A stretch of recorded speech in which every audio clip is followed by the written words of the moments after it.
আসসালামু আলাইকুম। আমন্ত্রণ জানাচ্ছি স্বাধীন একাত্তর সংবাদে। সাথে আছি আমি লিমা আক্তার। পুলিশের মাদক বিরোধী অভিযানে ভোলার বোরহান উদ্দিনে 50 গ্রাম শুকনো গাঁজা ও 4টি গাঁজার গাছ সহ এক মাদক কারবারির স্ত্রীকে আটক করেছে বোরহান উদ্দিন থানা পুলিশ। আমাদের ভোলা প্রতিনিধি মোহাম্মদ রিপন আহমেদ এর পাঠানো ভিডিও চিত্রে দেখুন বিস্তারিত। বৃহস্পতিবার সন্ধ্যা আনুমানিক 7টার সময় বোরহান উদ্দিন থানার ওসি শাহিন ফকিরের নির্দেশে এসআই সিজার হোসেন এর নেতৃত্বে সঙ্গীয় ফোর্সের মাধ্যমে অভিযানে বোরহান উদ্দিন হাসাননগর ইউনিয়নের 7 নং ওয়ার্ডের গুচ্ছ গ্রামে বসতঘরের পিছনে পুকুর পাড় থেকে 50 গ্রাম শুকনো গাঁজা ও 4টি গাঁজার গাছ সহ মাদক কারবারির স্ত্রী রেহানা বেগমকে আটক করা হয়। আটককৃত রেহানা বেগম বোরহান উদ্দিন থানার স্থানীয় বাসিন্দা। এই ঘটনায় পুলিশ বলছে, সন্ধ্যায় গোপন তথ্য পায় পুলিশ। এরপর বোরহান উদ্দিন হাসাননগর ইউনিয়নের গুচ্ছ গ্রামে বিশেষ অভিযানে মাদক কারবারি মোহাম্মদ নাহিদ পুলিশের উপস্থিতি টের পেয়ে পালিয়ে যায়, যার বর্ণনাও দিয়েছেন এই কর্মকর্তা।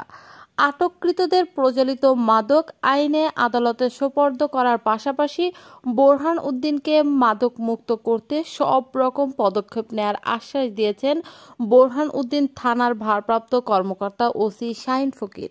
গতকাল অনুমান 4 ঘটিকার সময় গোপন সংবাদের ভিত্তিতে জানতে পাই যে হাসাননগর 7 নম্বর ওয়ার্ডে গুচ্ছ গ্রামে মাদক ব্যবসা করতেছে নাহিদ এবং তার স্ত্রী রেহানা।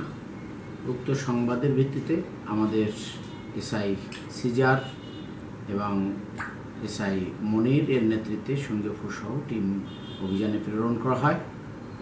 পুলিশ সুপার মহোদয়কেও অবহিত করা হয় এবং সেখান থেকে হলে যে আমরা 50 গ্রাম গাঁজা উদ্ধার করি। পরবর্তীতে আমাদের আরও একটা গোপন মেসেজ ছিল যে সে এই নাহিদ গাছের চাষাবাদ করে। তো আমরা সেই অভিযানও আবার সম্মিলিতভাবে পরিচালনা করি। তো তার ঘরের পিছনের কর্নারের থেকে এই 3টি গাছ আমরা গাঁজার গাছ উদ্ধার করি, 4টি গাঁজার গাছ আমরা উদ্ধার করি এবং প্রপারলি আমরা জব্দ করি। তাদের বিরুদ্ধে আমরা আইনগত ব্যবস্থা গ্রহণ করছি। সবচেয়ে বড় মেসেজ হলো যে গাঁজার গাছ আমাদের এই বোরহান উদ্দিনের চাষাবাদ করে এই ব্যবসার সাথে জড়িয়ে যাচ্ছে। এটা একটা রেড অ্যালার্মিং আমি মনে করি সাধারণ মানুষের জন্য।